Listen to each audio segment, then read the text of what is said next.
आयुष बेटा आवाज आ रही है, एक बार बता देगा? Is voice clear?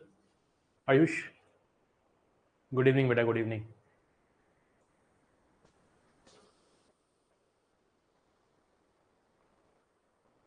Voice clear है, एक बार बता देंगे? Is voice clear?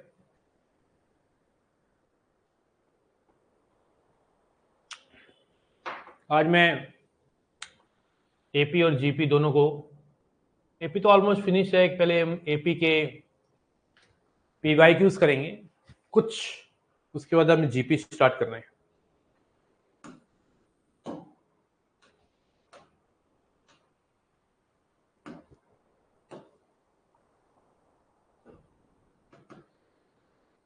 अरे पावर पॉइंट ये क्या है?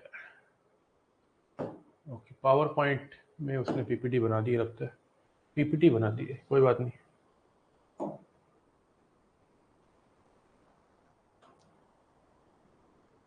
स्लाइड शो फ्रॉम बिगिनिंग, कोई बात नहीं।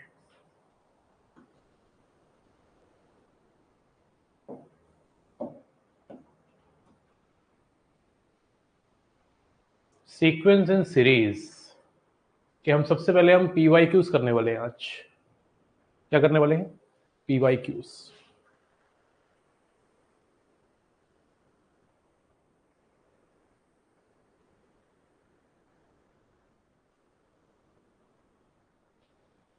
सबसे पहले एक क्वेश्चन है कि डायरेक्शन बेस्ड क्वेश्चन है, क्वेश्चन नंबर 1 से 2 for the next 2 items that follows. ये क्वेश्चन 2014 में पूछा गया है। कब पूछा गया है? 2014 में। जितने भी फंडे थे एपी के मैंने आपको करवाए हैं, उसके ऊपर से कुछ हम पीवाईक्यूज करते हैं और सीधा सीधा जीपी पे कूदते हैं। यहाँ पे एसएन किसको डिनोट करता है?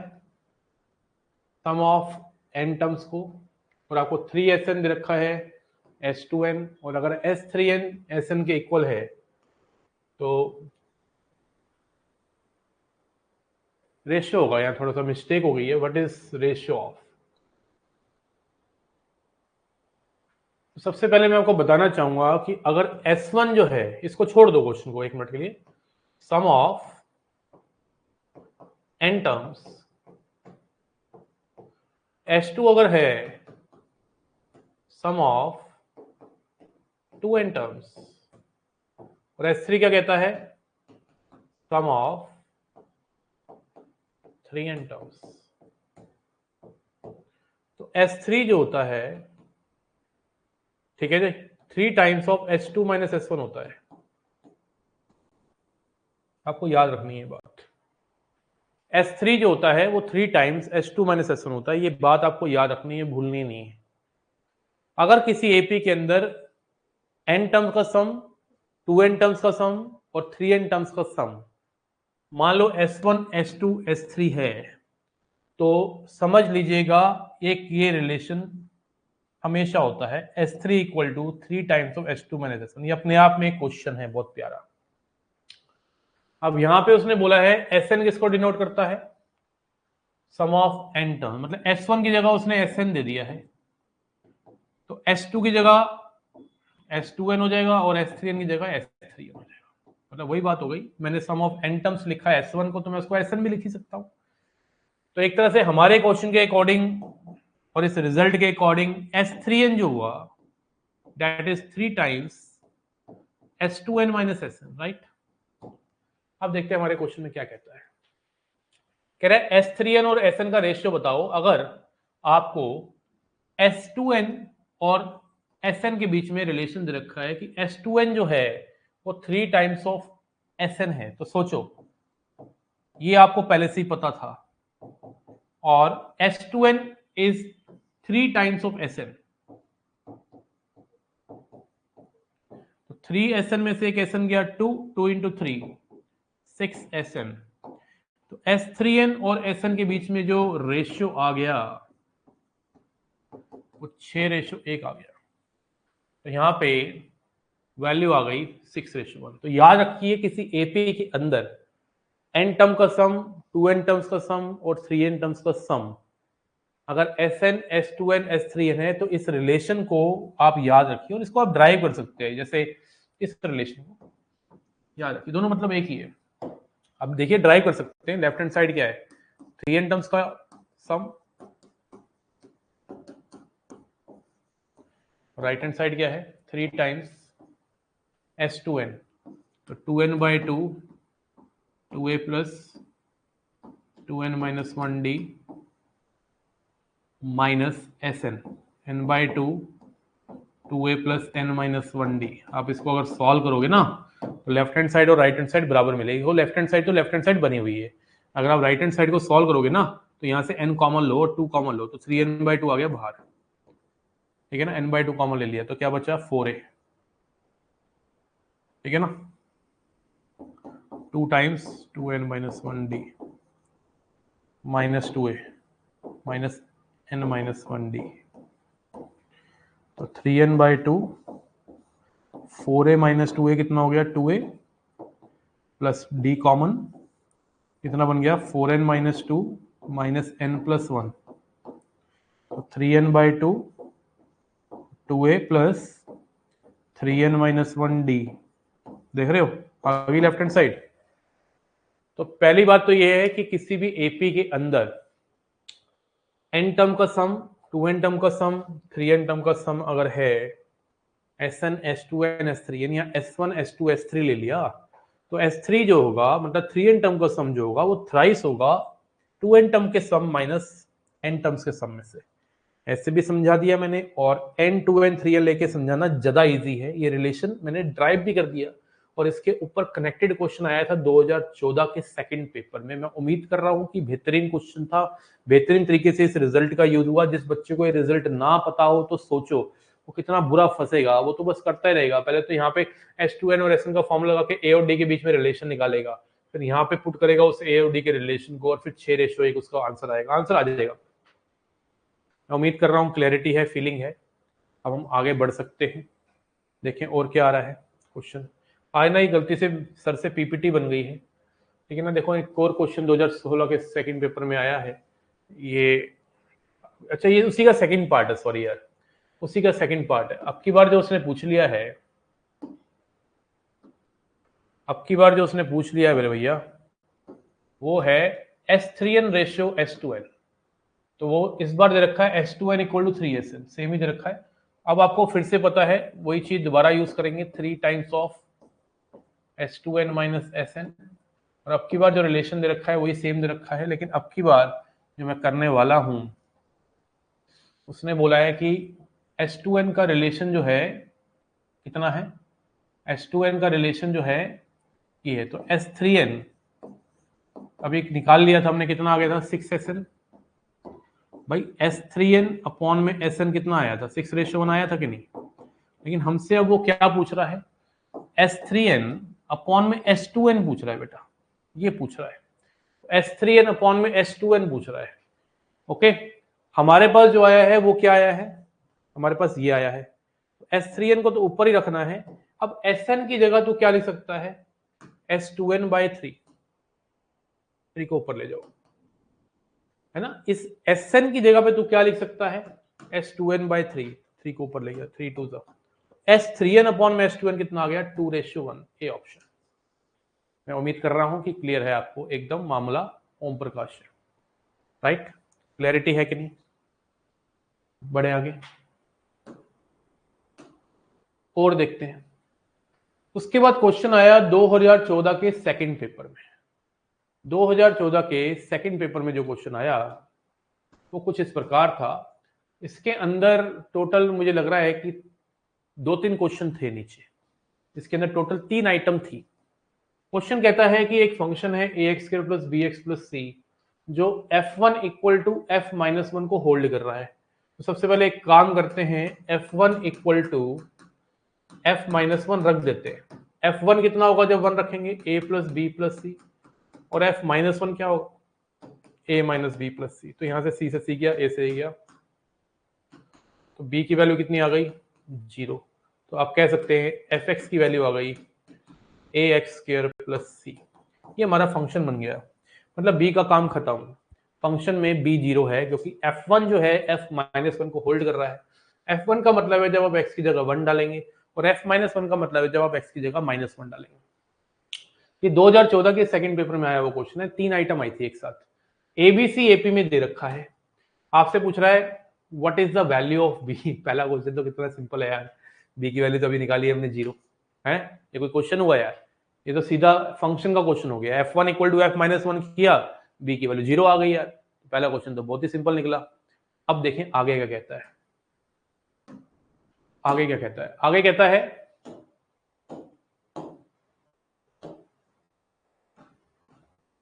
कह रहा है एबीसी एपी में है, आपसे पूछ रहा है F dash A, F dash B, F dash C किस में होंगे। तो सबसे पहले मैं बता देना चाहता हूं कि एफ डैश एक्स है क्या। एफ डैश एक्स जो है वो 2ax प्लस बी है, और बी का मान 0 है, अभी निकाला है।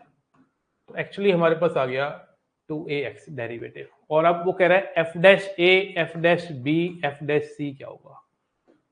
एफ डैश ए होगा 2a, एफ डैश बी होगा 2bb और 2ab सॉरी, और एफ डैश सी होगा 2ac, राइट। अब देखो जरा ध्यान से, आपको क्वेश्चन में एबीसी दे रखे हैं एपी में। एबीसी किस में दे रखे हैं? एपी में दे रखे हैं कि नहीं, बोलो। एबीसी किस में है? एपी में। तो अगर मैं इसको ए से मल्टीप्लाई कर दूं, किससे मल्टीप्लाई कर दूं? ए से। किसी भी कांस्टेंट नंबर को जब आप मल्टीप्लाई करते हैं एपी के अंदर, तो वो एपी में ही रहती है सीरीज, तो एपी में ही रहेगा। और अगर मैं इसको 2 से मल्टीप्लाई कर दूं, तब भी सीरीज किस में रहेगी? एपी में रहेगी। और यही तो है हमारा F dash A, F dash B, F dash C. तो इसका आंसर एपी ही आना चाहिए, एपी ही आना चाहिए। बोलो क्लियरिटी आ रही है कि नहीं? भाई बी तो 0 हो गया था, जैसे ही हमने डेरिवेटिव किया और एबीसी डाला तो हमारे पास आया 2a, 2ab और 2ac। तो 2a एक ऐसा फैक्टर है जो तीनों के साथ चिपका हुआ है, और एबीसी एपी में है। 2a से मल्टीप्लाई करेंगे तीनों को, तब भी एपी में रहेगा। तो आप कह सकते हैं इसका आंसर क्या आ गया? एपी। नेक्स्ट क्वेश्चन क्या कहता है? नेक्स्ट क्वेश्चन कहता है कि F double dash A, F double dash B और एफ डबल डैश सी क्या होगा। F double dash A, F double dash B, F double dash C क्या होगा। हमारे पास एफ डैश एक्स कितना है? 2ax प्लस बी, और एफ डबल डैश एक्स कितना आ जाएगा? 2a। तो एफ डबल डैश ए भी 2a, F double dash B भी 2a और एफ डबल डैश सी भी 2a। जब सारे नंबर सेम होते हैं तो वो नंबर्स एपी में भी होते हैं और जीपी में भी होते हैं। याद रखो, कौन सी सीरीज ऐसी होती है जो एपी और जीपी दोनों में होती है? तो आप कहना एपी और जीपी दोनों में अगर कोई सीरीज है तो इसका मतलब है कि वो नंबर सारे सेम होंगे। नंबर सारे क्या होंगे? सेम होंगे। जैसे 4 4 4 4 4 4। कोई आपसे पूछे ये सीरीज किसमें, एपी में है कि जीपी में, तो आप बोलना ये एपी में भी है और जीपी में भी है।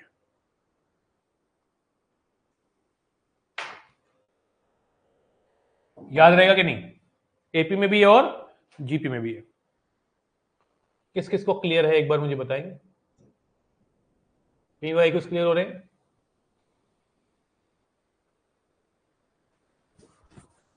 आयुष, फिर आगे बढ़ते हैं, देखते हैं क्या मालपानी आया हुआ है। और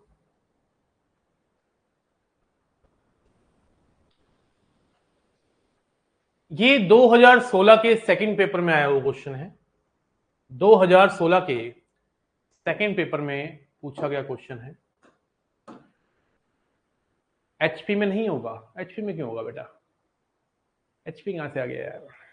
डेरिवेटिव का तो कोई मतलब ही नहीं होता है एचपी से, ठीक है ना? एचपी में नहीं होगा।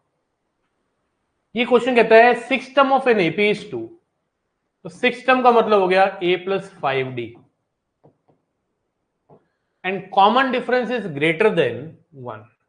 ठीक है जी, देखते हैं what is the common difference of the AP so that the product of first and fourth and fifth term is greatest. First term 4 term और 6 टर्म को क्या करना है, मैक्सिमाइज करना है, मतलब ग्रेटेस्ट बनाना है। क्या बनाना है, ग्रेटेस्ट। अब प्रोडक्ट की बात हो रही है तो इसको P मान लेता हूं। क्या मान लेता हूं, P।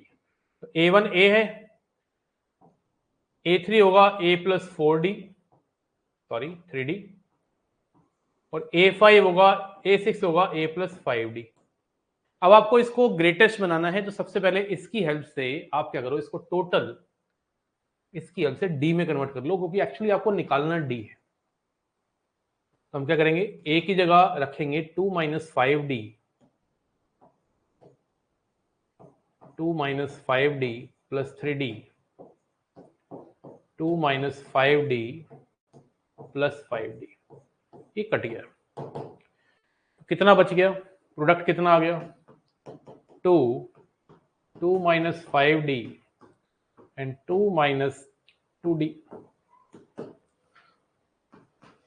2 10D square minus 10D minus 4D minus 14D और प्लस 4। तो यहां से प्रोडक्ट की वैल्यू आ गई 20D square minus 28D plus 8। Are you getting my point और नॉट गेटिंग? अब ये क्वाड्रेटिक है, कोई आपसे पूछे किसी क्वाड्रेटिक की मिनिमम और मैक्सिमम वैल्यू कहां होती है, तो आपको पता होना चाहिए कि -b/2 है। अगर आपने मुझसे क्वाड्रेटिक बहुत ही खूबसूरत तरीके से मैंने पढ़ाई है, किसी भी क्वाड्रेटिक की अगर मैं आपको याद दिलाना चाहूं थोड़ी सी बात, ax square plus bx plus c को लेके, कि अगर a पॉजिटिव है तो पैराबोला अपवर्ड होता है, और a अगर नेगेटिव है तो पैराबोला डाउनवर्ड होता है। अपवर्ड पैराबोला में मिनिमम जो वैल्यू होती है वो -d/4a होती है, और कहां होती है, -b/2a पे। और जो मैक्सिमम वैल्यू है वो नॉट डिफाइंड इंफिनिटी होती है, और डाउनवर्ड पैराबोला में मिनिमम नॉट डिफाइंड होती है -इंफिनिटी, और मैक्सिमम होती है -d/4a eight x equal to -b/2a। तो हमारे पास देखिए जरा ध्यान से, इसको बताइए, ये पैराबोला जो है तो पैराबोला, क्योंकि d की पावर 2 है। फर्क इतना है, समझाते वक्त अब x ले लेते हैं, और यहाँ पे क्वेश्चन एपी का है तो d आ गया वेरिएबल। तो d पूछ रहा है, इसकी वैल्यू मैक्सिमम कितनी है ये नहीं पूछ रहा है, वो पूछ रहा है कहां पे, कौन से d पे मैक्सिमम है, कौन से d पे मैक्सिमम है। क्या है, मैक्सिमम। मैक्सिमम तो पूछनी नहीं चाहिए, इसको मिनिमम पूछनी चाहिए थी यार, है ना। a plus 3D and a plus 5D, fifth term 4D होगा ना, यहाँ पे ये 4D होगा ना यार, a 2 minus 5D plus 4D होगा यार, ये तो मिस्टेक हो गई यार, यहां से मिस्टेक हो गई। तो p की वैल्यू कितनी है, a कितना है, a तो है 2 minus 5D, 2 minus 5D plus 3D, और a plus 4D, 2 minus 5D plus 4D। तो कितना बन गया ये, 2 minus 5D, 2 minus 2D and 2 minus D। ठीक है जी। अब यहां पे क्वाड्रेटिक नहीं बनी है, इस बार क्यूबिक बन गई है, तो मल्टीप्लाई करना पड़ेगा, प्रोडक्ट निकालना पड़ेगा। कितना आ गया, 4 minus 4D minus 10D minus 14D plus 10D square, ये आ गया 2 minus D। P equal to 8 minus 4D minus 28D plus 14D square plus 20D square minus 10D cube. तो प्रोडक्ट आ गया हमारा कितना, -10D cube plus 34D square minus 28 minus 32D plus 8। अब इसकी क्या कह रहा है, मैक्सिमम वैल्यू बताओ। अब यहाँ पे क्वाड्रेटिक नहीं है तो यहाँ पे डिफरेंशिएशन काम करेगा। इसकी मैक्सिमम वैल्यू अगर आपको निकालनी है पहले डिफरेंशिएट करना पड़ेगा,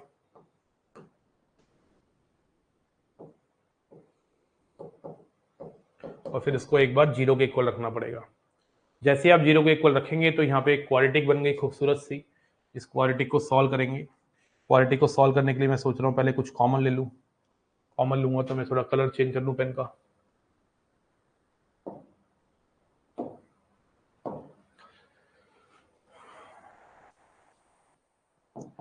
-15 D square plus 34 D minus 16 equal to 0। तो 15 D square minus 34 D plus 16 equal to 0।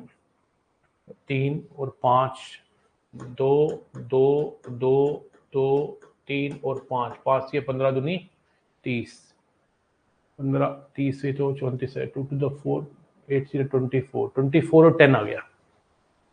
तो 15 D square minus 24 D minus 10 D plus 16 equal to 0। यहाँ से मेरे बच्चे 3D कॉमन ले ले। 5D minus 8 minus 2 5D minus 8 equal to 0। D की value आ गई 2/3 और डी की वैल्यू आ गई 8/5। अब इनमें से कोई एक होगी, वो अगर आपको वेरीफाई करना है कौन सी होगा तो आपको डबल डेरिवेटिव को नेगेटिव प्रूव करना पड़ेगा, क्योंकि आप इस प्रोडक्ट को ग्रेटेस्ट कर रहे हो। वैसे हमें ऑप्शन पे जाना चाहिए 2/3 है, नहीं है, और 8/5 है, ए ऑप्शन आ गया।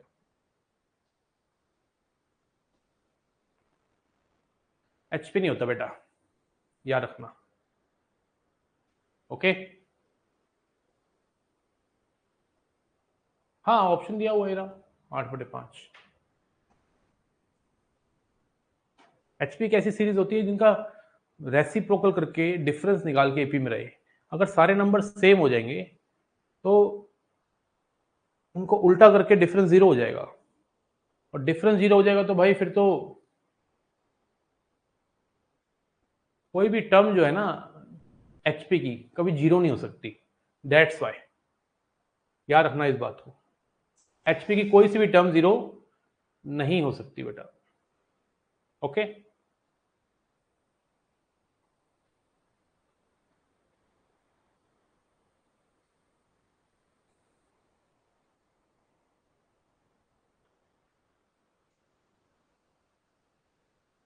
एक्सेप्शन है ना इसलिए लगा रहे। बेटा क्लियर है यहां तक कि नहीं? ये वाला क्वेश्चन क्लियर है?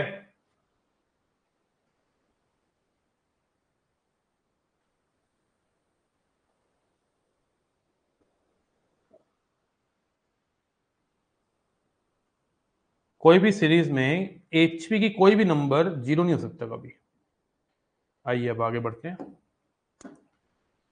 The system of AP is 2 and its common difference is greater than 1। Same question दोबारा दोबारा क्यों लिख लिया भाई सबने? A person is to count, ये आया 2017 में। किसमें? 2017 में।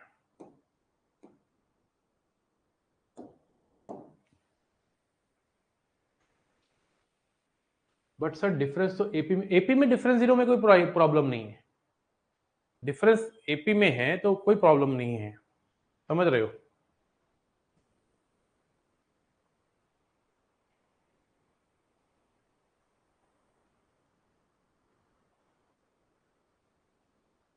एचपी में डिफरेंस जो है ना वो 0 नहीं हो सकता ना कभी, कोई भी टर्म कभी 0 नहीं हो सकती। ठीक है, अभी थोड़ा और एक्सप्लेन कर दूंगा। A person is to count 4500 notes. एक बंदे ने 4500 नोट्स को काउंट करना है। an denotes the number of notes he counts in the nth minute। क्या बात है? an का मतलब है number of notes count in nth minute. मतलब a1 में 1 मिनट में उसने एक काउंट किया। a2 का मतलब number of notes he counted in second minute. a1 denotes का मतलब उसने पहले मिनट में कितने नोट काउंट करे वो a1 होगा, दूसरे मिनट में कितने नोट काउंट किए वो a2 होगा, और 10वें मिनट में, और ये देखो a1 a2 a3 से लेके a10 पहले 10 मिनट तक तो वो 150 नोट ही काउंट करता रहा। मतलब पहले 10 मिनट तो उसने हर मिनट में 150 नोट काउंट करे, तो मतलब देखा जाए तो 1500 नोट काउंट कर लिए पूरे 10 मिनट, तो उसने कर दिए काम। उसने a10 से लेके आगे तक सारे नंबर एपी में हैं। A10 A11 से लेके आगे तक सारे नंबर किसमें है? एपी में है। और what is the common difference, नहीं डिफरेंस रखा है कितना, -2। देखो एक्चुअली क्या है कि जब वो नोट गिन रहा है ना तो उसके हाथ थकेंगे यार, ऑब्वियस सी बात है। तो उसने क्या करा, पहले मिनट में तो 150 गिने, दूसरे मिनट में भी 150 गिने, 10वें मिनट में भी 150 गिने, थक गया वो। 11वें मिनट में उसने 148 गिने। देखो वो खुद कह रहा है कि आगे सारे के सारे नंबर, पहले 10वें मिनट में उसने 150 गिने, फिर 148 गिने, फिर 146 गिने, डैश डैश डैश डैश, ये एपी में है। तो कह रहा है कि कितना टाइम उसको लगेगा सारे नोट्स को गिनने में, 4500 नोट्स को गिनने में कितना वक्त लगेगा। तो भाई मैं एक काम करता हूं, यहां से स्टार्ट करता हूं।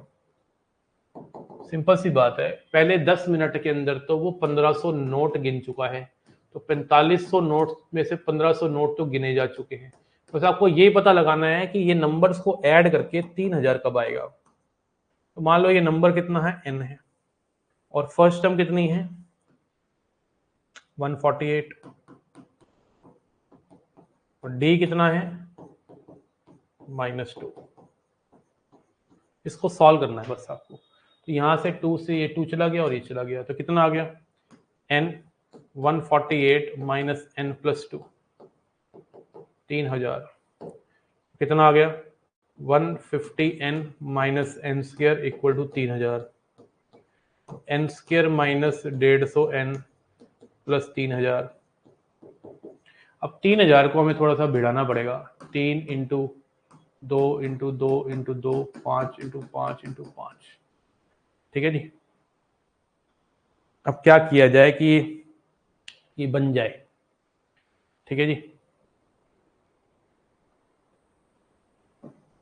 25 या 75, 5 दूनी 10 और 10 चौका 40। ठीक है जी, 3 टू द 6 15, 25 दूनी 50 है ना, 25 दूनी 50, 5 दूनी 10, 10 छिका 60। क्या रखें भाई, जरा बताओ, जरा सोचो क्या बनेगा।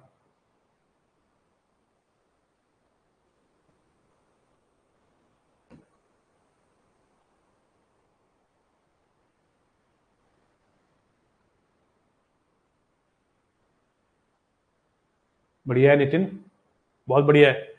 मिडिल टर्म स्प्लिटिंग करनी है, बताइए क्या बनेगा।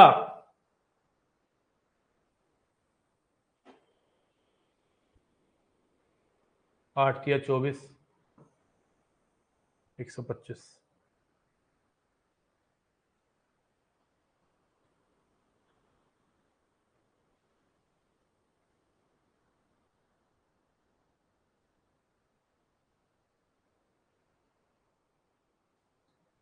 कितना आ रहा है, एन स्क्र माइनस 148 है। हम्म,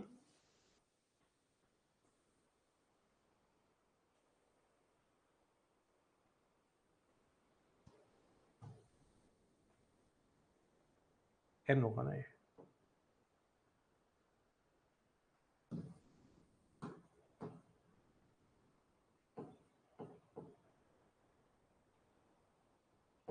ओके, तो कितना आ गया, N square minus 149n minus plus 3000 equal to 0। तो 24 और 125,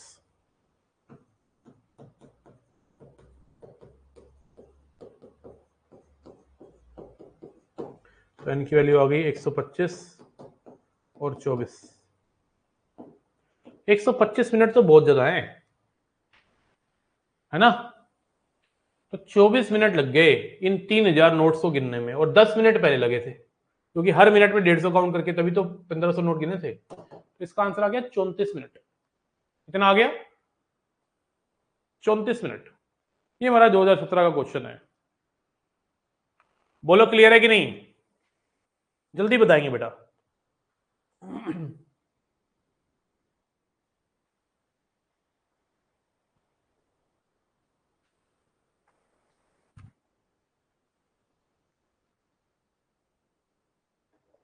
आया समझ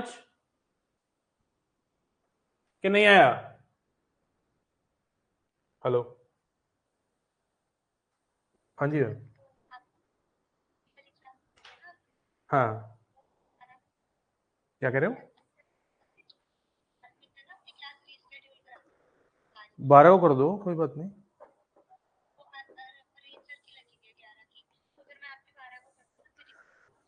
कोई बात नहीं, प्रवीण सर की 12 को कर दो।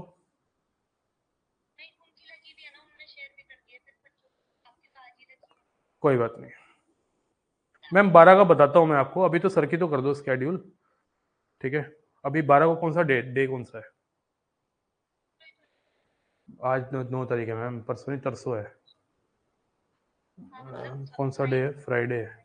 कर दो, कोई बात नहीं, कर दीजिए, ठीक है, कर दीजिएगा, ठीक है।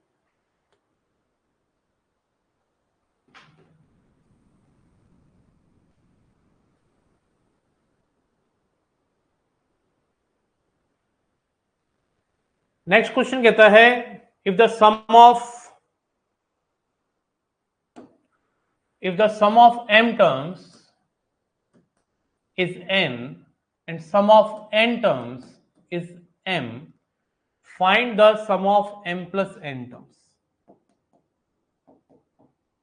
इस रिजल्ट को भी हम याद रखें तो बहुत बढ़िया रहेगा हमारे लिए। दोनों ऑप्शन है, दोनों ऑप्शन है तो बेटा 25 तो होगा ही नहीं ना। आप खुद सोचिए 25 कैसे हो जाएगा? 125 कैसे हो सकता है? मुझे बता। हो जाएगा क्या 125? हमारे पास क्या था? 148, 146। 125 टर्म अगर तू लेता है 3000 नोट्स गिनने में,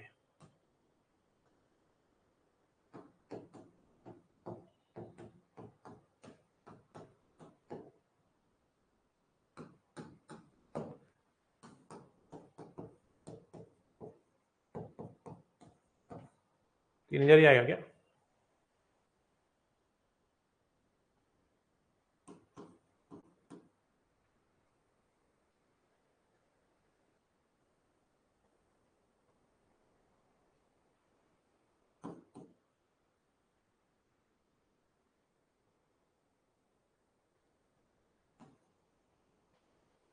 ठीक है जी।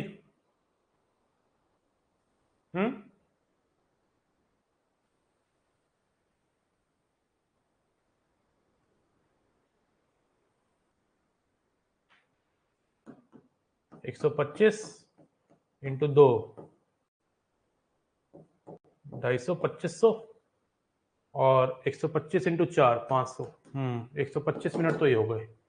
ये तो सही दे रहा है यार, 125 दे रहा है सही। तो 135 हो गया एक तरफ से, तो और 24 लेता हूं तो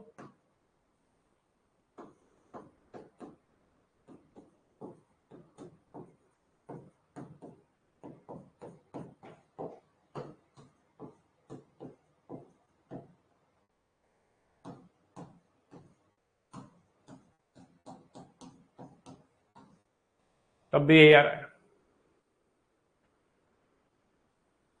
are you getting my point?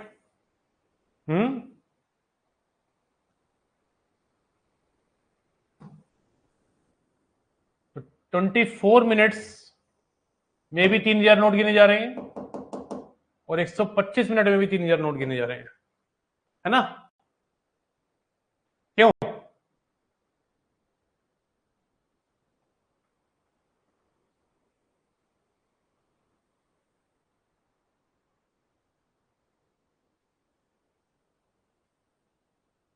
अरे रुक तो जा, बताते हैं।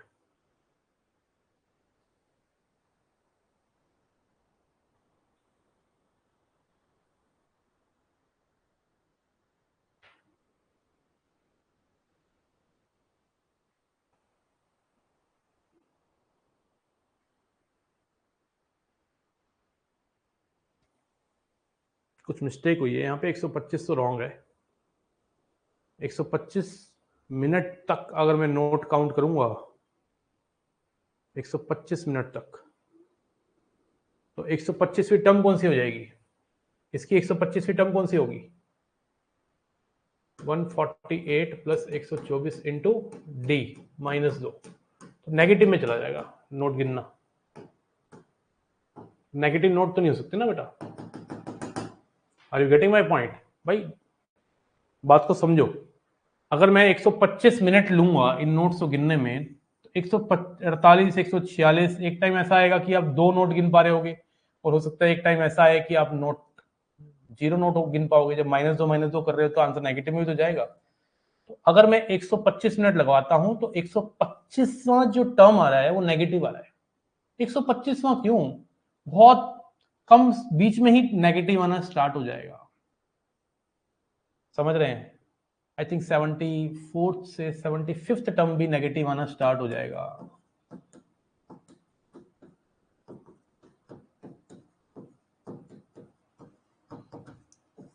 सेवेंटी फोर्थ टर्म में ही नंबर ऑफ नोट गिनने की उस इंसान की शक्ति खत्म हो जाएगी, 0 हो जाएगा। तो 125 में तो बहुत ज्यादा नेगेटिव चला जाएगा। वो आंसर इसलिए आ रहा है क्योंकि पॉजिटिव और नेगेटिव जुड़ के 3000 बन रहे होंगे। बट नोट गिनना हर मिनट में, नेगेटिव नंबर ऑफ नोट गिनना तो नहीं हो सकता ना। दैट्स वाई 125 भी neglected, 34 is accepted.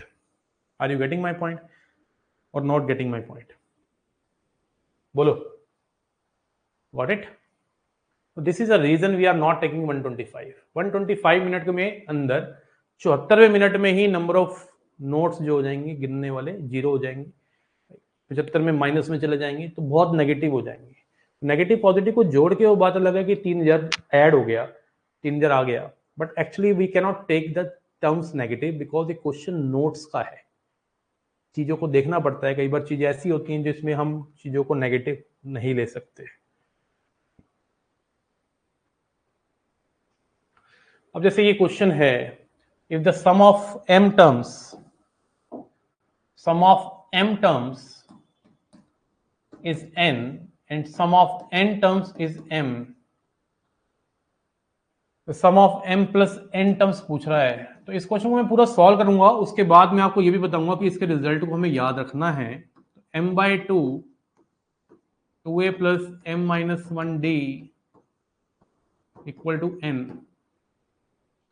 2am plus mm-1d equal to na, और n/2 2a plus n-1d equal to m, तो 2an plus n-1d equal to am।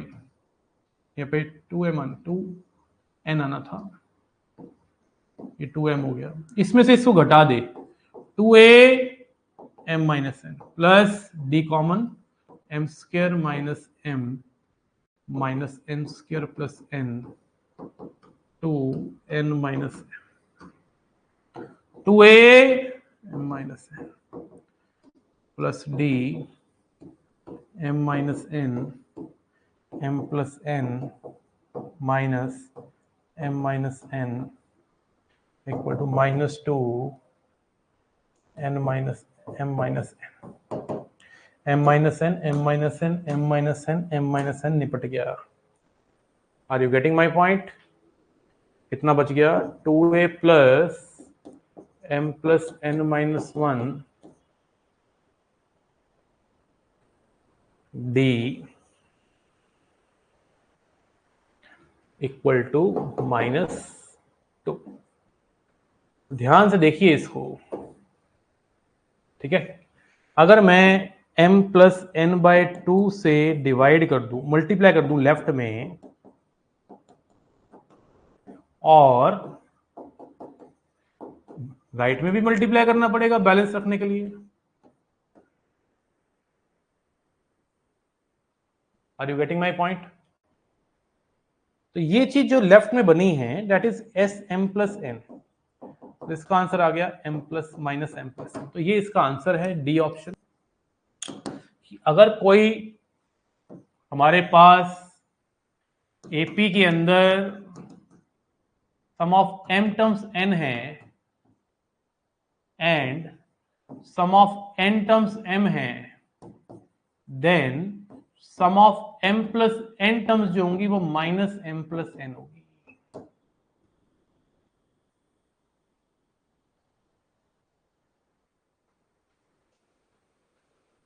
Example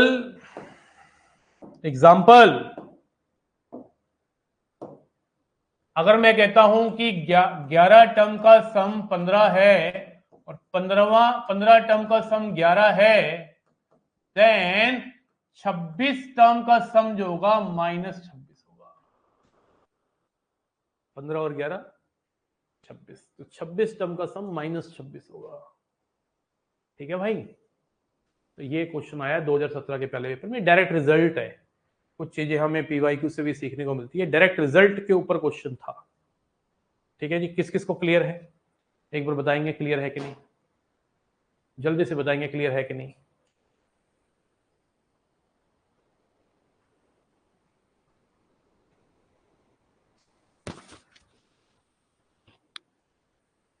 SMN का रिजल्ट क्या होगा, एसएमएन का रिजल्ट यहां तक नहीं आ पाया बेटा, आ रहा होता तो आ जाता।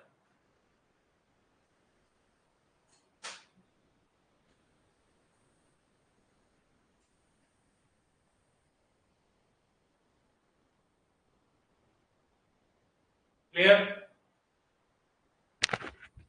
और नॉट क्लियर, टेल मी।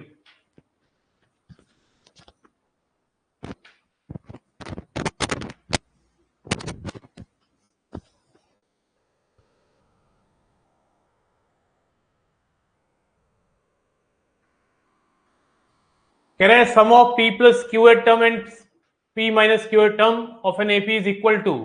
क्या बात है, ये क्वेश्चन भी मुझे लग रहा है कि कुछ सिखा के जाएगा। कह रहा है कि पहली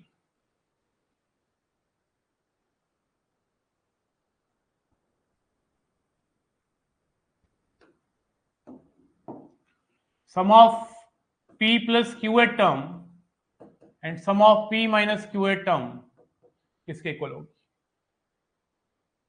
तो p plus Q by 2, 2a plus p plus Q minus 1d plus p minus Q by 2, 2a plus p minus Q minus 1d किसके बराबर होगा।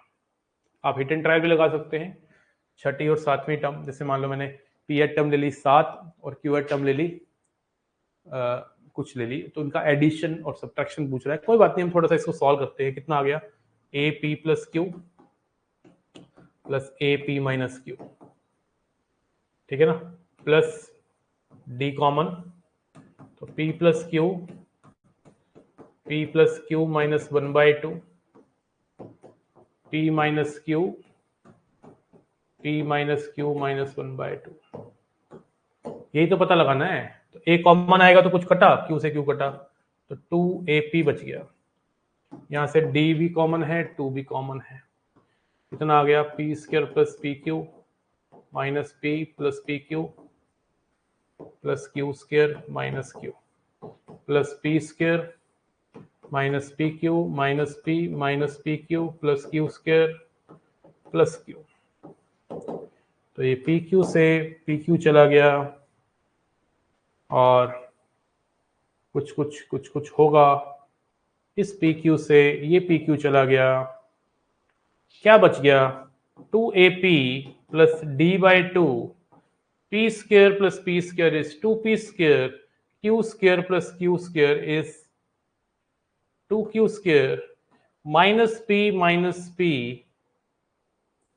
ओके, तो p square plus pq minus p plus pq plus q square minus q plus p square minus pq minus p minus qp plus q square plus q, q से q चला गया, okay.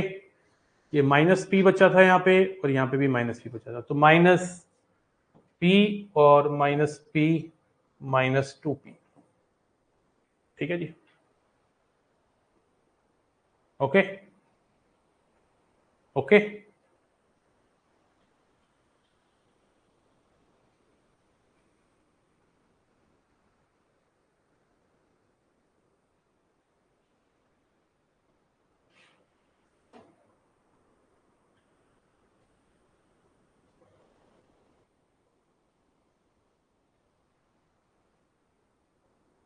Perfect है, एकदम perfect है, शाबाश। P Q minus P Q minus Q और Q चला गया, P square plus P square कितना हो गया 2p square, Q square plus Q square कितना हो गया 2q स्क्वायर और माइनस पी हो गया माइनस 2p। यहां से 2 2 2 चला गया, क्या बचा 2ap plus P square plus Q square minus pd, ये बच गया यार। नहीं, अब ये क्या है, क्या चीज है ये? कौन सी टर्म है भाई ये? Twice the P term, sum of P plus Q term and P minus Q terms, sum of पूछा है P plus Q and P terms, sum of terms पूछी है मैंने ना, नंबर ऑफ टर्म्स निकाल दिए।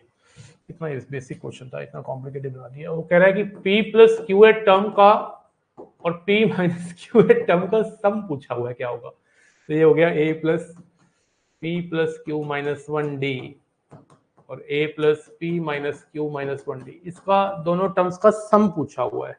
तो 2a प्लस डी कॉमन आ गया, p plus Q minus 1 plus P minus Q minus 1, 2a plus D 2p minus 2 common a plus p minus 1d।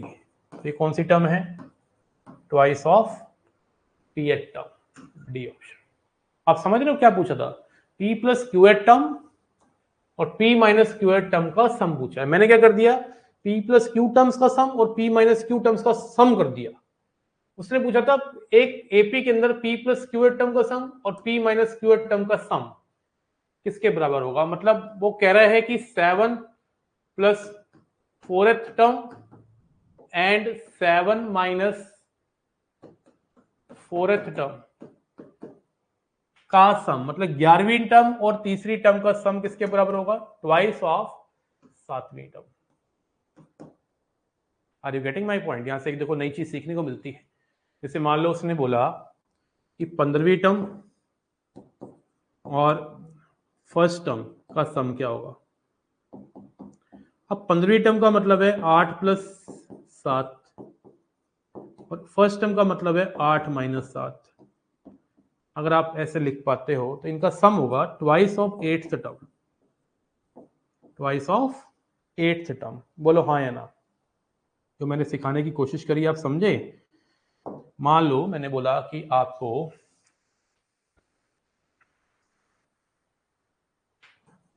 मान लो 18 टर्म और 4th टर्म का सम बताओ। वैसे तो आप इसको इजीली खुद भी करके निकाल सकते हो, लेकिन थोड़ा सा अगर आप दिमाग लगाओ 18 को लिख सकते हैं 11 प्लस 7वीं टर्म और एक 4 को लिख सकते हैं 11 माइनस 7वीं टर्म।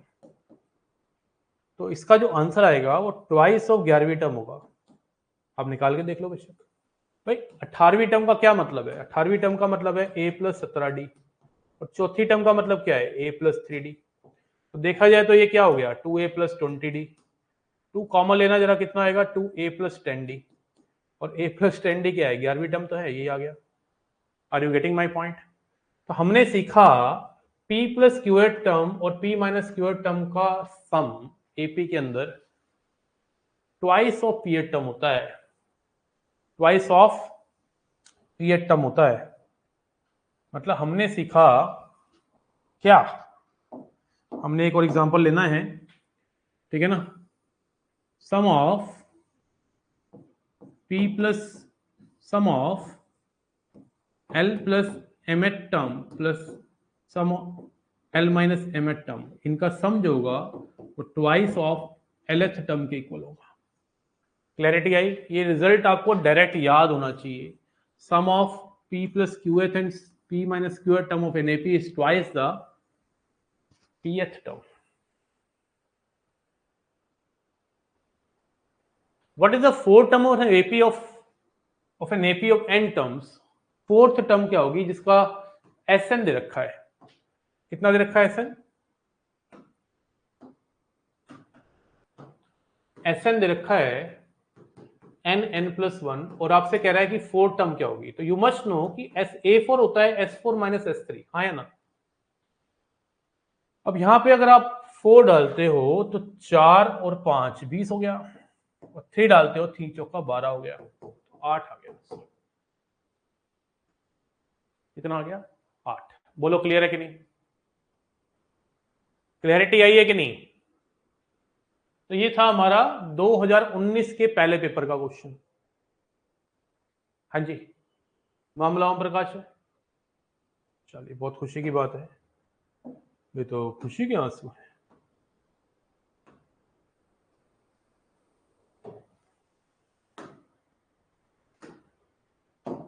और करेंगे।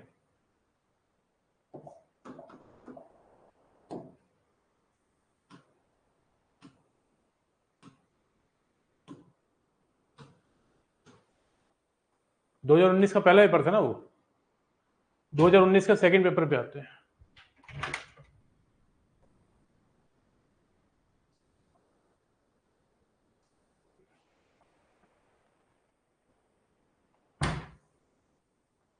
मेरी चाय आ चुकी है।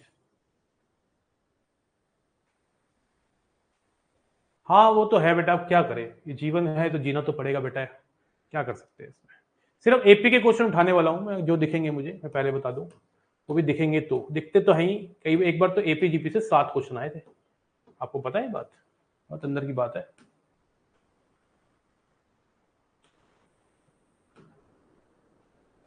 ये देखिए क्वेश्चन एपी का लग रहा है। M and N be the roots of this equation if 4 terms P, Q, R and S are inserted between M and N. What is the value of P plus Q plus R plus S?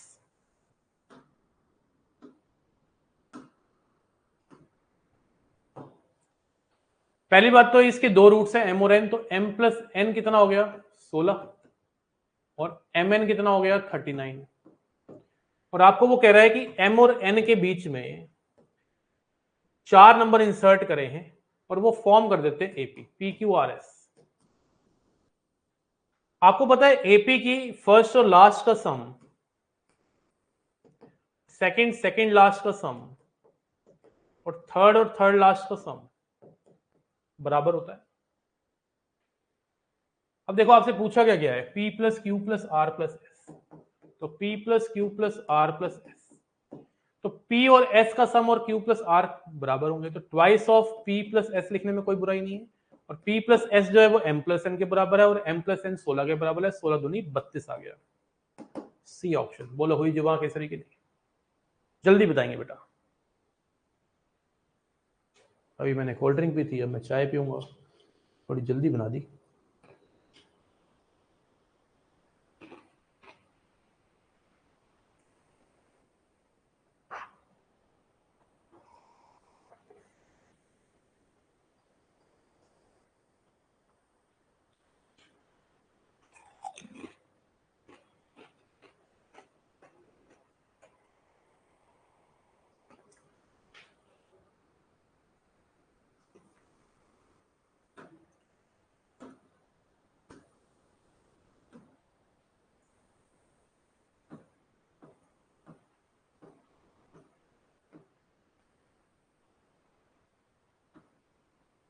ये GP का question आ गया।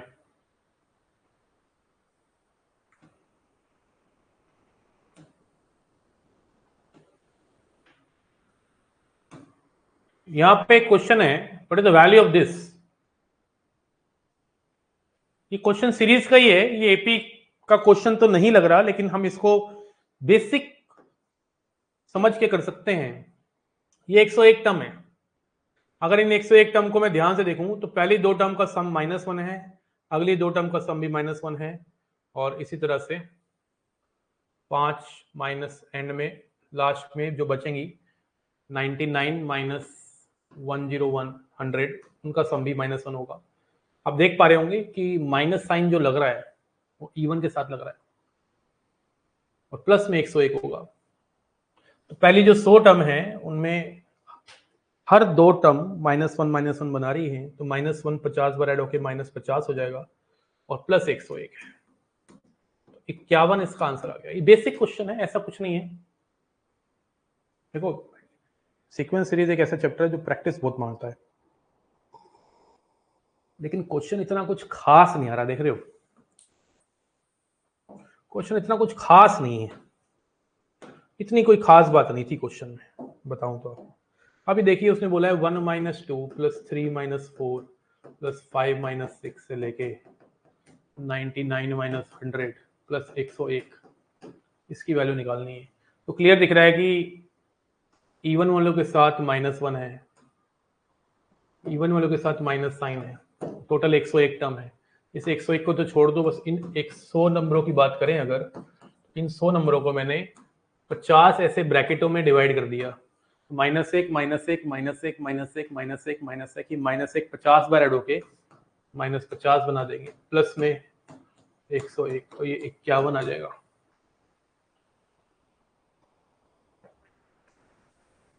ऐसा ही question था, बड़ा प्यारा question था। 1² - 2² + 3² - 4² + 5² - 6² से लेके प्लस 100 का स्क्वायर -100 ले लेते, चलो पहले।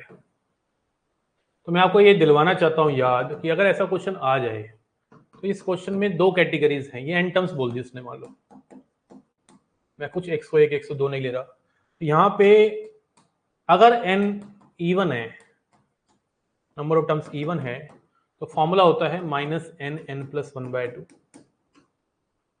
और अगर एन ऑड है तो सम का फॉर्मूला होता है n(n+1/2). इसको भी याद कर सकते हो, करना चाहो तो। बहुत ही खूबसूरत, बहुत ही उम्दा कॉन्सेप्ट मैंने आपको दिया है।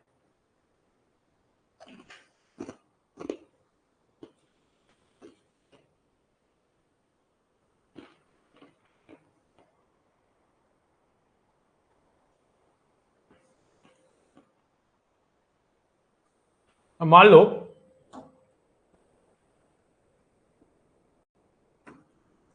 क्वेश्चन आ जाए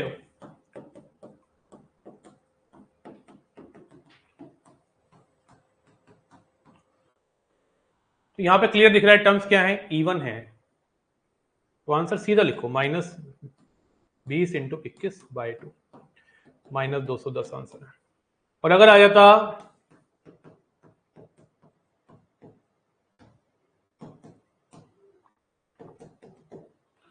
-55 का स्क्वायर, यहाँ पे टर्म्स ऑड है, 55 × 56/2, 55 × 28। किस किस को क्लियर है दोनों बातें? एक तो वो क्वेश्चन जो आया था अभी मैंने देखा 2019 के पेपर में, और एक ही है।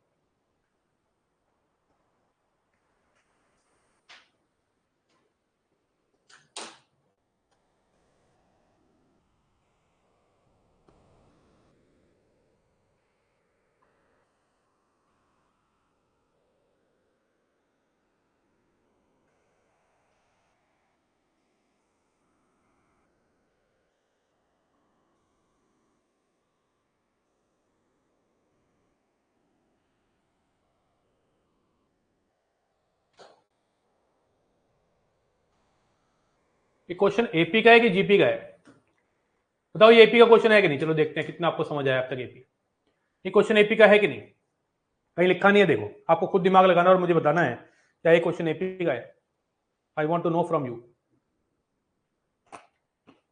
जल्दी से। कैसे पता चला बताओ आदित्य?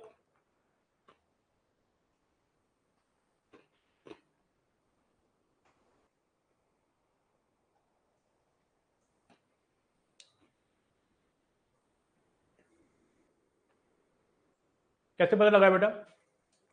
पहली बार तो पता गलत लगाया है, और अगर पता गलत लगाया तो कैसे लगाया है?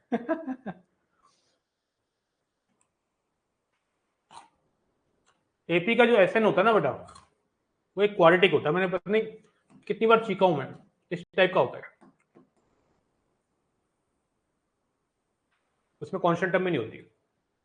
ये क्वेश्चन एपी का तो है ही नहीं, ये नॉर्मल क्वेश्चन है। कह रहा है sum of first N terms दे रखा है n+12, इसमें 1 डालेंगे तो फर्स्ट टर्म आ जाएगी, कितना आ गया? 13। नहीं,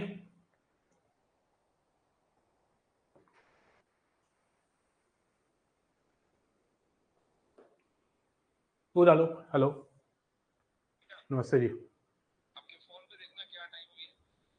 अभी आए नहीं वो? टाइम तो देखो एक बार। 6 बज रहे हैं, मेरी तो क्लास चल रही है ना अभी। 6 बजे या 6 बजे? 6:03। देखो सर, मेरे को 5:15 का लटका रखा उन्होंने ऊपर, जब नहीं आए। पहले मेरे को बोले थे 4:30 पौने 5 तक आ जाऊंगा, फिर कहते 5:15 5:30 अब 6 बजे तक निकल जाएगी ना मेरा फोन। चलो छोड़ दो, कोई बात नहीं। ठीक है। ठीक है, ओके।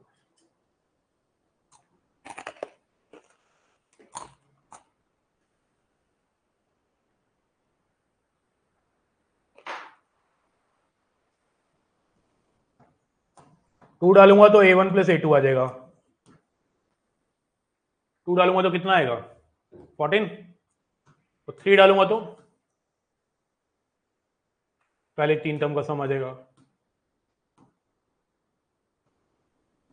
कितना आ जाएगा? 15। आपको निकालना क्या है? A2। A2 क्या होता है? S3 माइनस A2 निकालना है, थर्ड टर्म निकालनी है। S3 माइनस S2, 15 माइनस 14, 1 आ गया। तो बेसिक फॉर्मूला लगाओ ना। आपको क्या लगता है ये जो AN का फॉर्मूला है ये AP का होता है क्या? SN minus SN minus 1। आपको क्या लगता है AP का फॉर्मूला है? अरे ये जनरल फॉर्मूला है भाई। बड़ा बेसिक सा कॉन्सेप्ट है कि SN का मतलब है पहली n टर्म का सम,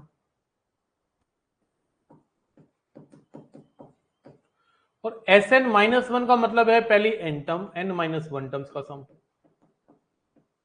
जब मैं SN में से SN माइनस 1 घटाऊंगा, इसमें से इसको घटाऊंगा, तो क्या पाऊंगा? यही तो पाऊंगा। तो nth टर्म जो होगी वो SN माइनस 1 होगी। ठीक है जी, देख रहे हो आप? 2 क्वेश्चन तो आए हुए हैं एपी के। एपी के 2 क्वेश्चन आपको मिलेंगे, कोई सा भी पेपर उठा लीजिए। कई बार क्या हुआ है कि क्वेश्चन थोड़े से कम आए, लेकिन जो भी आए वो एपी के ही थे। AP is very very important. AP is more important than GP, and उसके बाद ही एचपी और स्पेशल सीरीज की बारी आती है। I want to check one more time कि कुछ छूटा ना हो कोई क्वेश्चन एपी का। तो ये देखिए कितना बेसिक क्वेश्चन पूछा गया है। मूड ही खराब हो गया देख के यार, मूड ही खराब कर दिया यार। क्या कराऊं इसमें मैं? ABC are in AP, be a real, which of the following is correct? KA, KB, KC are in AP। पहली स्टेटमेंट तो ठीक है यार। K minus A, K minus B, K minus C भी करेक्ट है। A by K, B by K, C by K भी correct है, क्योंकि K 0 नहीं है, उसने पहले बोल दिया है। तो तीनों स्टेटमेंट करेक्ट है। D option. एपी के अगर अंदर नंबर्स हैं तो उनके अंदर कुछ ऐड करो, सब्ट्रैक्ट करो, मल्टीप्लाई डिवाइड करो, तब भी क्या रहेगा? ऑल करेक्ट हो जाएगा। How many 2 digit numbers are divisible by 4? कितने 2 डिजिट के नंबर हैं जो 4 से डिविजिबल होंगे? तो सबसे पहला 4 से डिविजिबल वाला 2 डिजिट का जो नंबर होता है वो 12 होता है, फिर 16 होता है, एंड में आता है 96।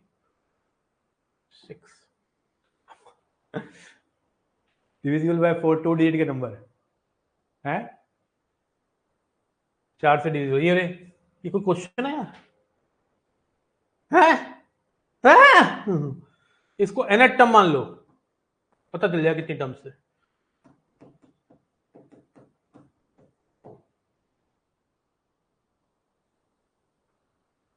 94, 84, 22। अब देख लो तुम ये कैसे फर्जी क्वेश्चन पूछ रहा है। एपी है, पर एपी हर जगह है। एपी हर जगह है मेरे दोस्त। SN be the sum of first n terms of AP। S2n दे रखा है। What is the common difference? Do you remember S2n के केस में मैंने बोला था n स्क्वायर के कोएफिशिएंट को आधा कर देना, 7 आ गया आंसर।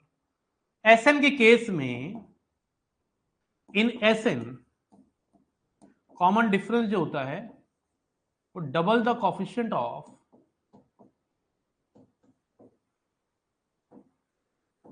n स्क्वायर होता है, और S2n के केस में कॉमन डिफरेंस जो है वो half the coefficient of n square होता है। तो ये तो क्वेश्चन फ्री के 5 सेकंड का क्वेश्चन है, और ये फ्री के नंबर है। कौन से नंबर हैं? फ्री के। तो सीधा आंसर के क्वेश्चन को हाफ करना था, आपको कॉमन डिफरेंस की प्राप्ति हो जाती। देखो 5वां क्वेश्चन अभी करवाया मैंने एपी का, हो सकता है कोई और भी मिल जाए, कोई बहुत बड़ी बात नहीं है। कहाँ पे? अच्छा,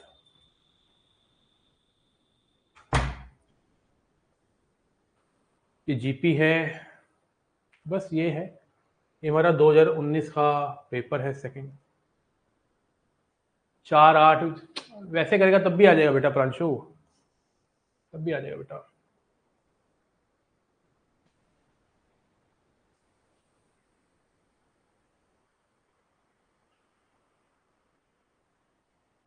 दो 2020 का पेपर खोले, देखिए सही क्या चक्कर चल रहा है जीवन में। 2020 में शायद क्वेश्चन कम आए हो, क्योंकि 2020 में कोरोना आया था और कोरोना ने 11th के टॉपिक पे डेंट मारा था, मतलब कम आए थे। लेकिन ऐसा नहीं है कि कुछ नहीं आया होगा, कुछ तो आया ही होगा। सीक्वेंस सीरीज का क्वेश्चन झलकता है, झलकता है भाई, झलकता है। और एपी ज्यादा झलकता है, मैं बार बार बोल रहा हूं, एपी ज्यादा झलकता है।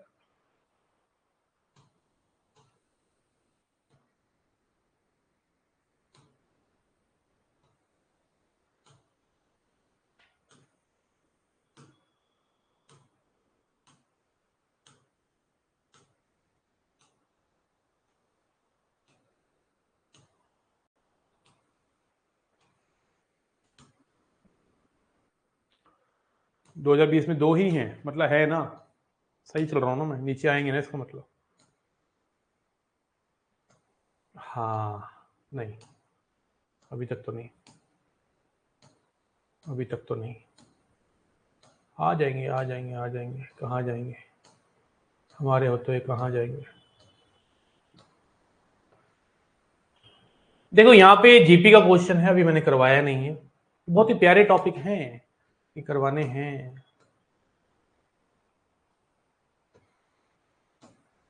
बस एक ही क्वेश्चन आया था मुझे यहाँ तक याद आ रहा है, एपीजीपी का एक ही क्वेश्चन था।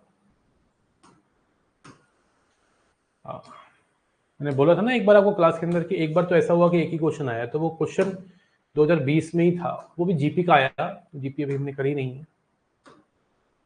2021 को पकड़ते हैं, एक बार देखें क्या माल पानी है।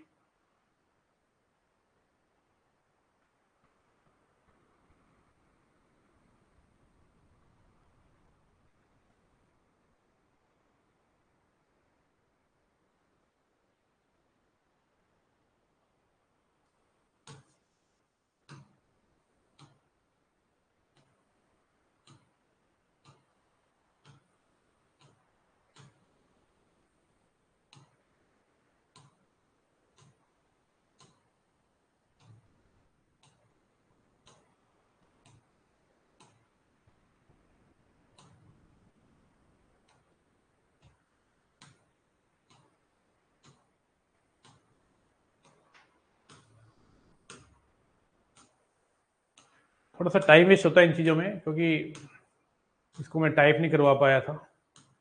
नहीं कोई बात नहीं, एक मिल जाएगा तो सीक्वेंस में चलेंगे, फिर वो दिख जाएंगे, एक दो इकट्ठी होते हैं वो। दिख नहीं रहा यार, आया भी था कि नहीं? आ रहा, ये आ गया आ गया आ गया। ये जीपी का है।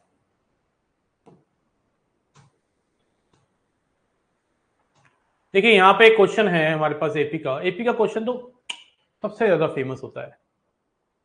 In the first term of an AP is 2, if the first term and the sum of first 5 terms, पहली 5 टर्म का जो सम है ये 1/4 है नेक्स्ट 5 टर्म से, मतलब A6 plus A7 plus A8 plus A9 plus A10, इनके सम के 1/4 है। तो इनका सम निकालने के लिए आपको क्या करना पड़ेगा, पहले 10 टर्म के सम में से पहले 5 टर्म का सम माइनस करना पड़ेगा। इसको वहां ले जाओ, 4 times of S5 S10 minus S5, 5 times of S5 equal to S10। और S5 क्या होता है, 5/2 2A plus 4D, और S10 क्या होता है 10/2 2A plus 9D। और फर्स्ट टर्म कितनी दे रखी है 2, कितना आ गया 5/2, 4 + 4d, 4 + 9d। तो यहाँ पे कितना आ गया, इस 2 को उधर ले जाते हैं, 20 + 20d, 8 + 18d, 2d = -12, तो d आ गया -6। अब आपको वो क्या कह रहे हैं, what is the sum of first 10 terms, तो 10/2, 2a, 9d, 5, 54 - 50 -250, ठोको लाइक। पहली 5 टर्म का सम जो है 1/4 है नेक्स्ट 5 टर्म्स से। तो इसका मतलब नेक्स्ट 5 टर्म्स का जो सम होगा वो 10 टर्म्स के सम में से 5 टर्म के सम को माइनस करोगे तो मिलेगा, है ना।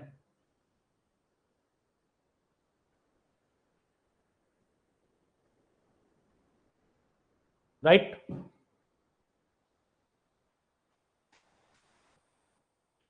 समझ आ रहा है कि नहीं आ रहा? सारे के सारे कॉन्सेप्ट वही है मेरे भैया, कुछ स्पेशल काम नहीं चल रहा। नेक्स्ट क्वेश्चन देखो, कह रहा है कि ये एपी में है, x² x और -8 एपी में है, x² x और -8 एपी में है। तो अगर 3 नंबर एपी में है ABC, तो 2b = a + c होता है, इसमें तो कोई दो राय नहीं है। तो 2x किसके इक्वल होगा, x² - 8 के। तो x² - 2x - 8 = 0। तो x की वैल्यू आ गई 4 और -2, सी ऑप्शन। इससे इजी कोई क्वेश्चन होगा क्या, मुझे बताओ। Twice of middle term equal to sum of extreme numbers. If 3 numbers are in AP then 2b = a + c होना ही होना है, कोई नहीं रोक सकता। समझ रहे हो, बोलो, होगा कि नहीं? 2b = a + c होगा कि नहीं? होगा, होगा, 100% होगा। वो लगाया, क्वाड्रेटिक सॉल्व करी, आंसर की प्राप्ति होगी। बस ये अब क्वेश्चंस मुझे नहीं लगता और होंगे, अगर होंगे तो आप कर लेना। और ये 2021 के सेकंड पेपर में चलते हैं, ये तो पहला था, कर लेते हैं सारे ना, 4-5 पेपर जो रहते हैं।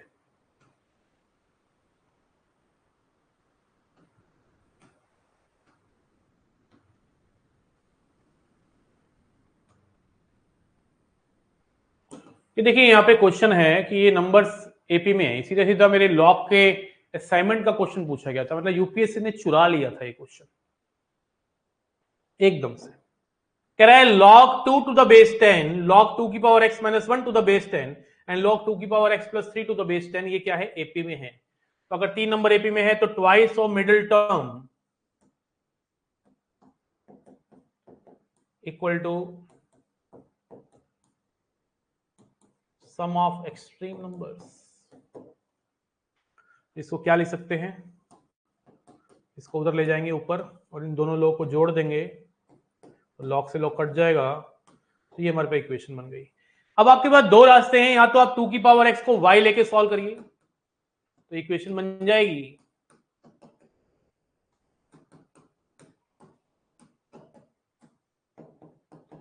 y की वैल्यू आ जाएगी 5 और -1, और 2 की पावर x 5 और -1 तो पॉसिबल नहीं। 2 की पावर x कभी भी नेगेटिव नहीं हो सकता। याद रखना, किसी भी पॉजिटिव नंबर की पावर में कुछ भी लिखा हो वो कभी नेगेटिव वैल्यू नहीं देती। यहां लिख देता हूं मैं, पॉजिटिव नंबर की power anything cannot be negative. तो 2 की पावर x की वैल्यू कितनी आ गई, 5 के बराबर। अब दोनों तरफ log बेस 2 का log ले लो, बेस 2 का log बेस 2 का इसलिए लिया है क्योंकि यहां पे बेस में 2 है तो ये गायब हो जाएगा और यहां बेस 2 5 आ जाएगा, log 5 to the base 2 आ गया। लेकिन मेरी स्ट्रांगली रिकमेंडेशन है कि यहां तक पहुंचने के बाद आप ये 2 की power x equal to y मत लीजिएगा। नो नीड टू टेक 2 की power x equal to y। आप सीधा सीधा x की जगह पे ऐसा ऑप्शन उठाइए, और आपने देखो एक प्रॉपर्टी पढ़ी होगी लॉग में, a की power log to the base A B किसके इक्वल होता है, बी के। होता है कि नहीं होता, ये वाली प्रॉपर्टी पढ़ी है आपने कि नहीं पढ़ी, है ना। ये दोनों नंबर अगर सेम हो जाते हैं, समझ लीजिए बात बन गई, इसको डायरेक्ट लिख सकते हैं। तो यहां पे अगर x की जगह मैं log बेस टू 5 लूंगा तो फायदा है, ये 5 बन जाएगा, 5 माइनस 1 का होल स्क्वायर 16, 5 प्लस 3 8 दूनी 16, तो ये सी ऑप्शन चमक गया। क्लैरिटी आ रही है कि नहीं आ रही बेटा? वो जीपी में होते हैं, अभी करवाना है, जब जीपी पढ़ाऊंगा तब पढ़ाऊंगा, वो मुझे पता है, वो क्वेश्चन ऊपर गया है, तुम्हारा ध्यान गया होगा, मैं मानता हूँ उस बात को।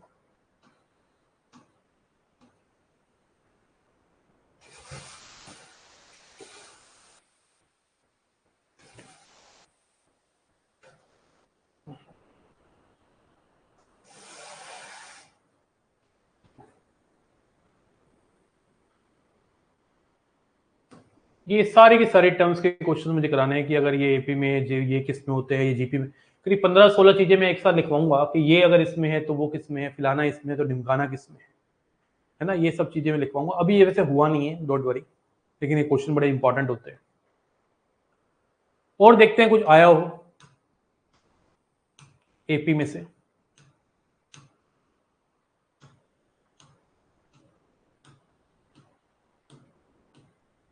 Algebra is very important, algebra से काफी क्वेश्चन बन जाते हैं।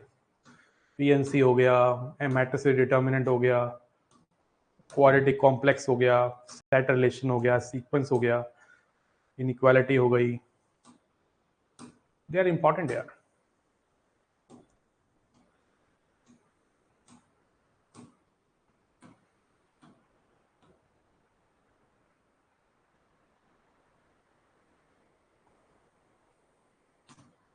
ठीक है, यही है बस उसके बाद तो ट्रिग्नोमेट्री स्टार्ट हो गई, है ना। तो ये 2021 का था, 2022 पे आई है।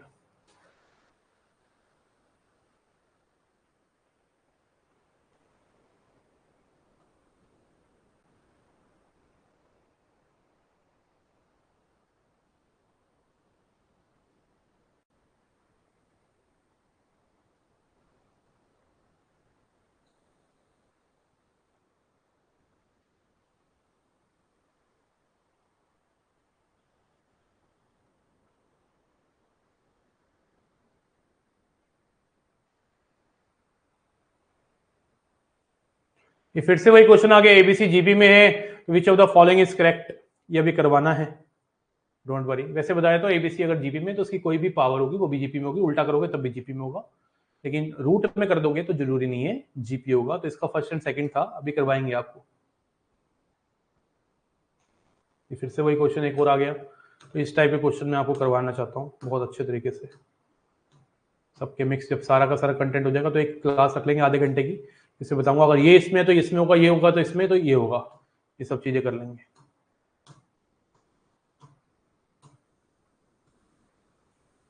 क्वेश्चन तो आए हैं इसमें भी, लेकिन अभी करवाया नहीं आपको। एपीजीपी के क्वेश्चन हैं लेकिन अभी करवाया नहीं है ना। कोई बात नहीं, कोई बात नहीं, आपको क्लैरिटी तो आएगी ना कि हम क्या कर रहे हैं। हमने एपी को बहुत ही शानदार तरीके से सीख लिया है। किस तरीके से सीख लिया है? शानदार तरीके से। एक कोई भी पेपर और ले लेते हैं, फिर इसको वाइंड अप करते हैं क्लास को, जीपी फिर पढ़ते हैं, ठीक है। जैसे एनडी 2023 का पहला पेपर देख लेते हैं, क्या आया था देखें। शुरू में दिख जाए तो अच्छा है भाई, टाइम बचेगा।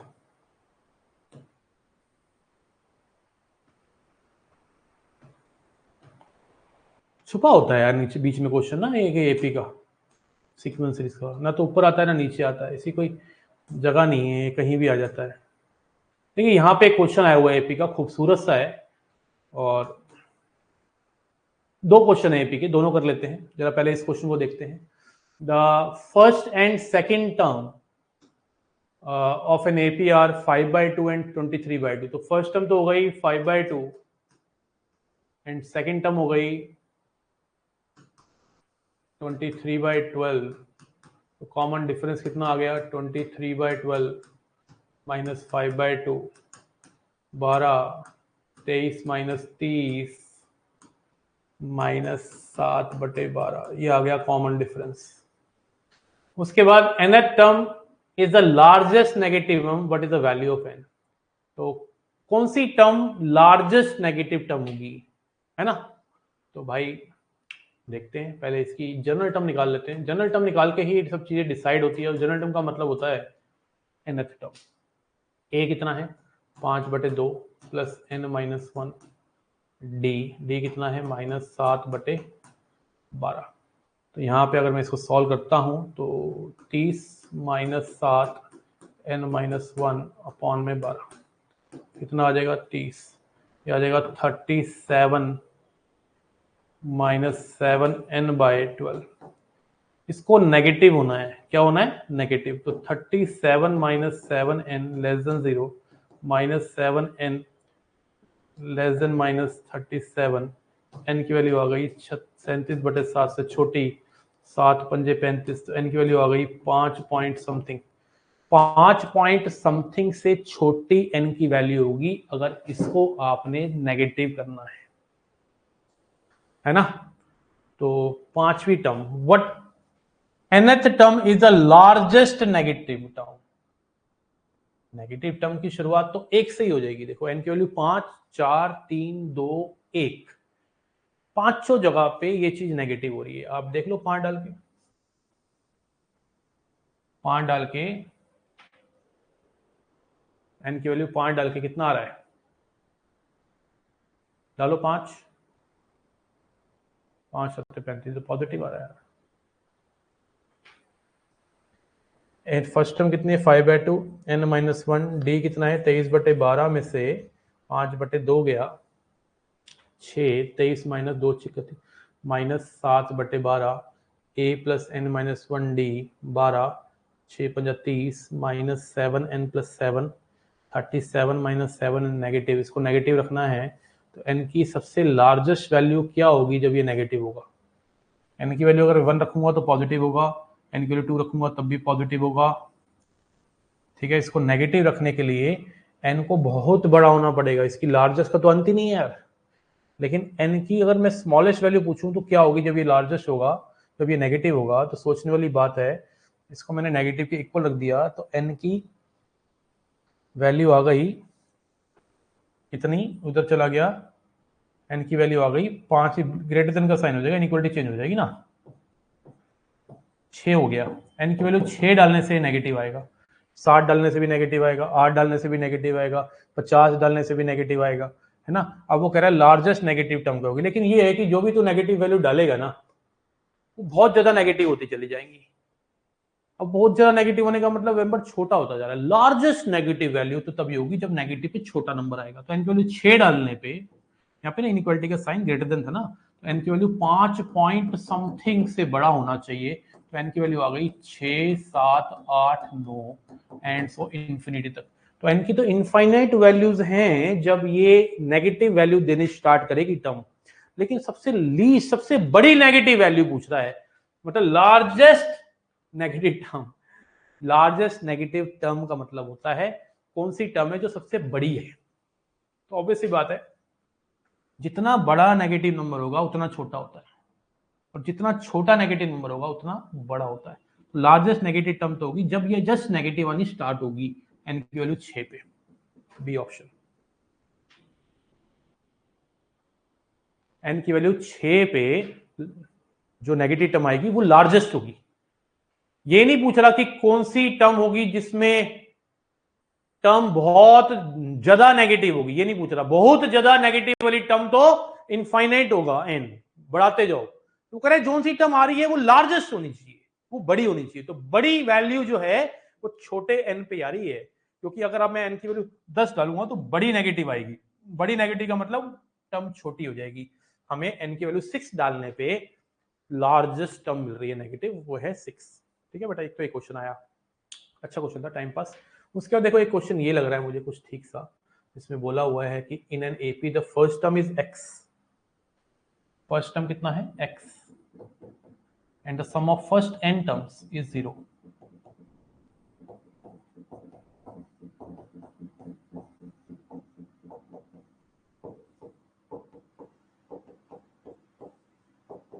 यहां से d की वैल्यू क्या आ गई,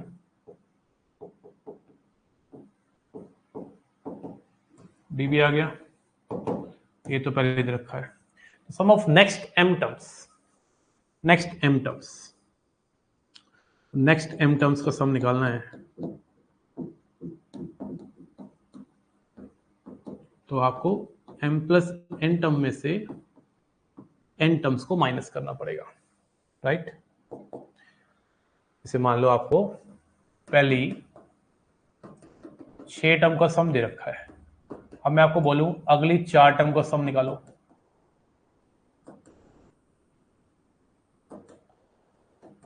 तो आप इन पूरी की पूरी सम में से 6 टर्म के सम को माइनस करोगे तो 4 टर्म का सम आएगा। तो नेक्स्ट m टर्म्स का सम का मतलब है पहले n थी, अब नेक्स्ट m हो गई तो m प्लस n, ठीक है ना। Total m plus n terms के सम में से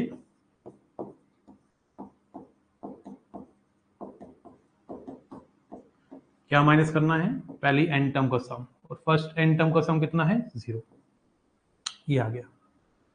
अब आपका जो आंसर आ रहा है वो m में आ रहा है, n में आ रहा है और x में आ रहा है, तो आपको a और d को हटा देना चाहिए। a तो पहले से ही पता है x है,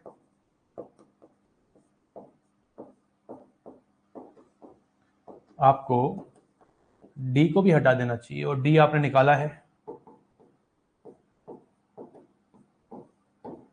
ये आ गया है।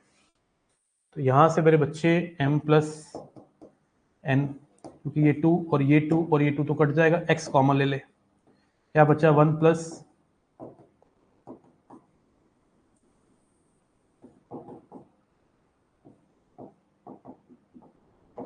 ये आ गया। अब इसको थोड़ा सा सॉल्व करते हैं, इसको थोड़ा सा सॉल्व करते हैं तो कितना आएगा, यहां कर देता हूं।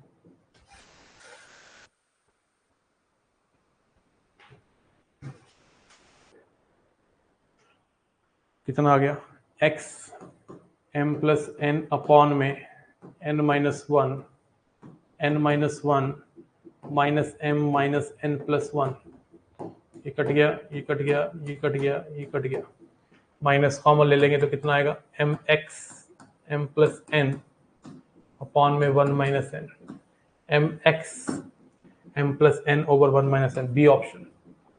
तो आपने ट्रिको का पूरा कॉन्सेप्ट की वीडियो नहीं डाली है, अच्छा जी, कौन से कॉन्सेप्ट की नहीं डाली भाई,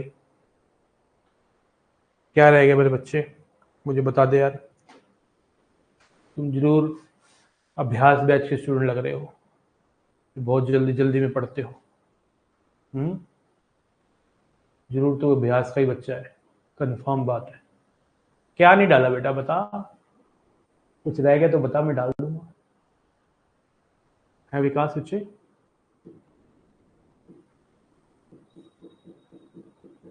बता दे जल्दी से।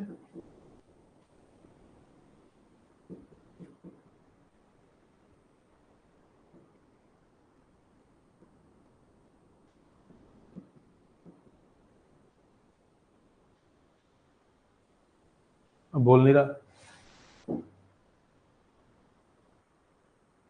क्लियर है जी। एक बच्चे कह रहा था 19 वाला भी करा दो, 19 वाला तो बेटा फैक्टोरियल के केस क्वेश्चन में करवा दिया था, ठीक है ना। ये 2023 के पहले पेपर में था, अब दूसरे पेपर को भी देख लेते हैं जो अभी रिसेंटली हुआ, क्या क्वेश्चन आया देखें 2023 के सेकंड पेपर में क्या माल पानी आया है,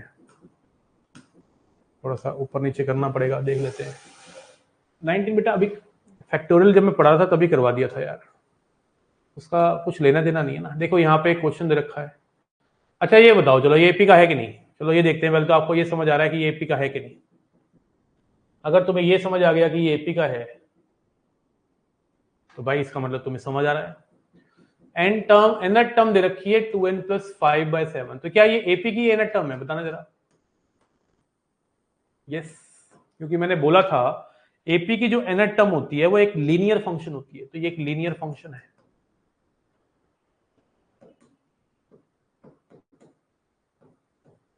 ना। अब वो कह रहा है sum of first 140 terms, 140 terms क्या आएगा 140/2, शॉर्टकट लगाएं, first term plus 148 term, a plus an, ये 70 हो गया, a1 क्या होगा 1 और 140 क्या होगा 140 इंटू 285 7 है, कितना आ जाएगा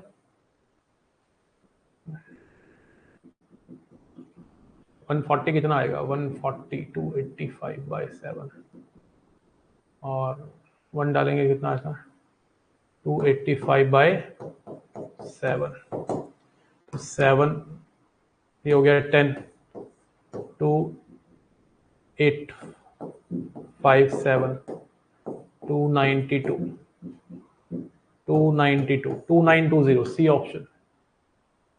भाई आपने पढ़ा है ना एसएन का फॉर्मूला छोटे वाला भी तो होता है, एक n/2 first term plus last term.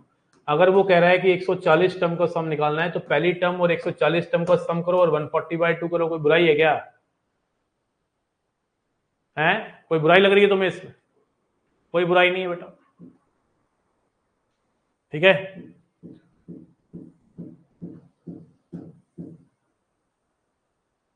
अब और देखें फर्स्ट टर्म कैसे फाइंड करेंगे, 1 को an के अंदर फर्स्ट टर्म कैसे फाइंड करेंगे तुम खुद सोचो। an के अंदर 1 डाल के फर्स्ट टर्म आती है, 140 डालोगे 140 में आ जाएगी। an का मतलब क्या, मशीन ही तो है, फंक्शन ही तो है। 1 डालोगे पहली आ जाएगी, 2 डालोगे दूसरी आ जाएगी, 3 डालोगे तीसरी आ जाएगी, उसमें क्या है। नहीं, ये जीपी का क्वेश्चन आ गया, अभी करवाया नहीं है।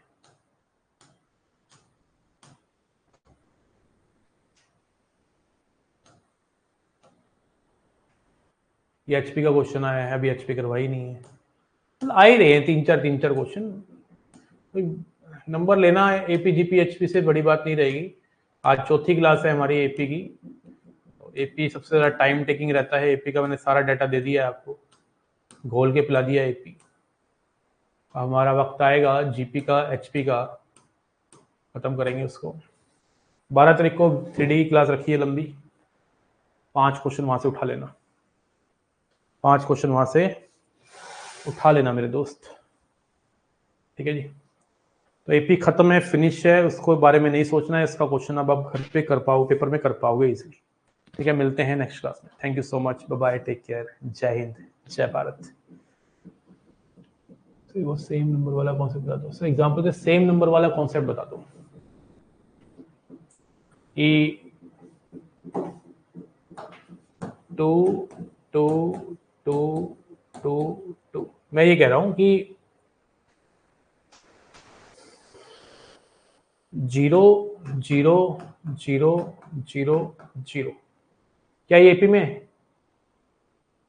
यस, ये एपी में है, लेकिन ये जीपी में और एचपी में नहीं है, पता है आपको। तो सारे नंबर अगर सेम हो तो वो एपी जीपी एचपी जरूरी नहीं हो, बस ये कहने का मतलब है आसान शब्दों में। अब तो समझ जा, ओके, समझ गया ना बेटा।